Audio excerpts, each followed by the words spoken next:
welcome to Shift. I'm Elliot, and this is where we cheat a little. We hit life's secret shortcut keys together. For years, I was that guy who thought personal growth meant climbing a massive, sheer cliff face of discipline. But here's the secret: life is actually more like a messy Word document. It's full of typos, deleted paragraphs, and moments where you realize you've been writing in the wrong font for an hour. What do we do in that moment? We don't restart the computer. We don't throw it out the window. We hit the simple, quiet, miraculous key combo: Ctrl Z. Today's shortcut is the king of second chances, the ultimate reset button, Ctrl Z. And we are using it to master the fine art of learning to forgive yourself. Let me hook you with a story, and this is a juicy one. About 3 years ago, before I had the grace of this podcast to keep me honest, I was freelancing.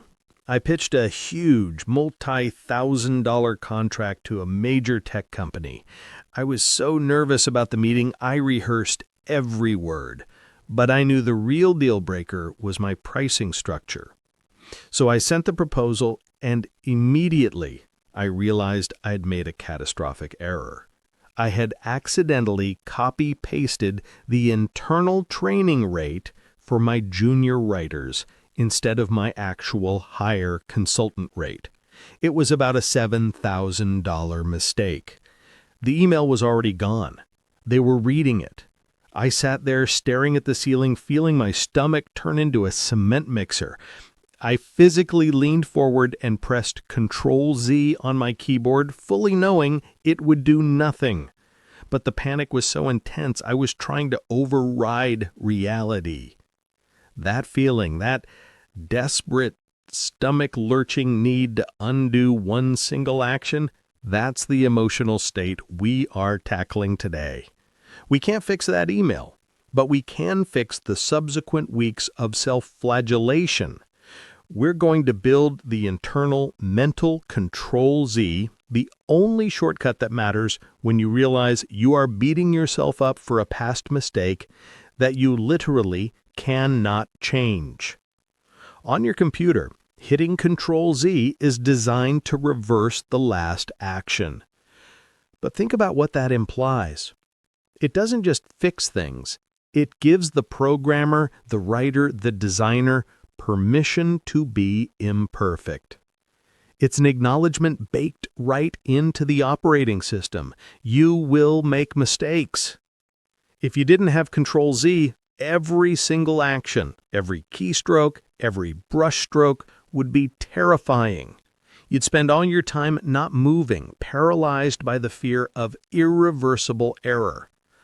And that, my friend, is exactly what the lack of self-forgiveness does to us in real life. It makes us so afraid of messing up that we stop moving, we stop creating, we stop being ourselves.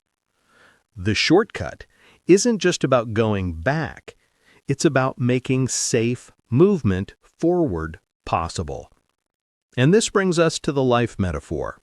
Ctrl Z is your internal antivirus against the destructive malware of self-criticism.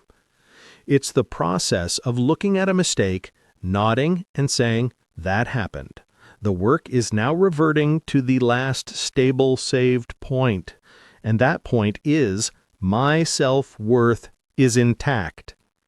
We need to stop treating our mistakes like catastrophic, unfixable errors that define our entire identity. Think about the structure of a computer file. You might delete a paragraph, and that's the mistake.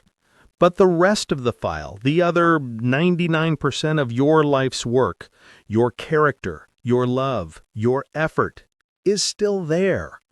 Self-forgiveness is hitting Ctrl Z on the specific action so you don't accidentally delete the entire file of you. Truly forgive ourselves, we need to confront the subtle ways our mind tricks us into holding on to regret. These are the 3 hidden traps that keep us stuck. 1. The twist. Guilt is necessary, shame is a performance. We touched on guilt versus shame earlier, but here's the twist. We often hold on to shame because we subconsciously believe it's a necessary performance. We think, if I feel bad enough, that proves I'm a good person, or if I punish myself hard enough, maybe the universe or the person I wronged will let me off the hook. This is not productive guilt. This is moral grandstanding in the mirror. You're putting on a show of suffering to yourself. And here's the truth.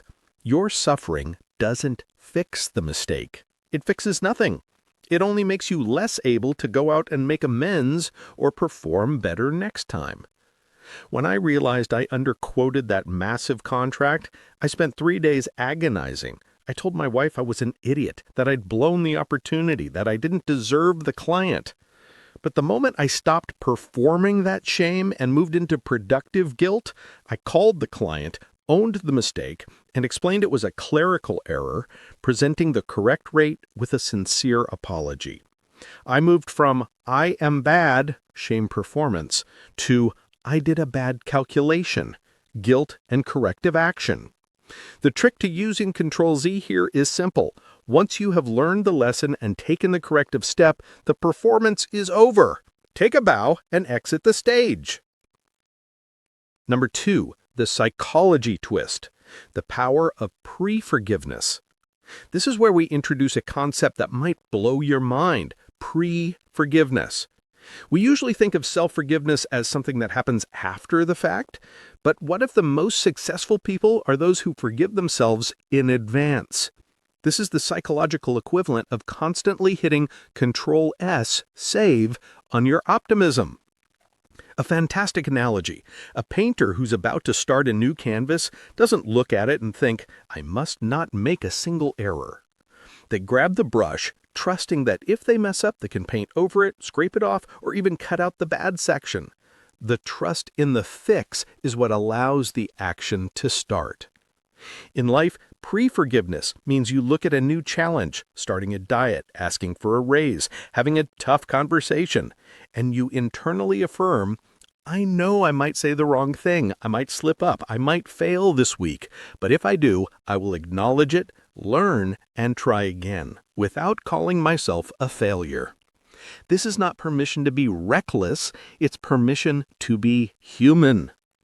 My biggest pre-forgiveness challenge is parenting. Every single night, I pre-forgive myself for the inevitable moment when my patience will snap tomorrow. I literally whisper to myself, I will be a good dad tomorrow, and if I mess up at 5 p.m., I will apologize and reset. That single moment will not ruin the entire day. This mindset drastically lowers the stakes. It's the ultimate safety net, ensuring that when the mistake happens, you just go to the net, reset, and keep moving. Number 3, the communication twist. Forgive yourself to forgive others. Here is the most impactful twist, especially for your relationships. You cannot truly forgive others until you have mastered forgiving yourself. Why? Because the judgment you cast upon others is often just the externalized version of the judgment you refuse to lift from yourself. If you made a massive, life-altering mistake years ago, let's say you broke a promise to an old friend, and you have never truly forgiven yourself for it, you will be constantly on high alert for that same perceived character flaw in others. You see someone else break a promise, you judge them harshly because they remind you of the unforgiven version of yourself. You see someone else fail publicly. You cringe because you remember your own public failure that you still haven't moved past. Self-forgiveness is the bridge to empathy. When you successfully hit Ctrl Z on your own screw-up, you clear your internal screen. Suddenly you can look at the other person's error and think, I know that feeling. They are currently stuck in my old loop of regret. I should extend kindness, not judgment. The moment you grant yourself mercy, you unlock the ability to grant mercy to everyone else. That is the ultimate ripple effect of this shortcut. All right, now let's make this practical. How do you actually put these 3 twists into action? Number 1, the physical reset. Stop the freeze frame.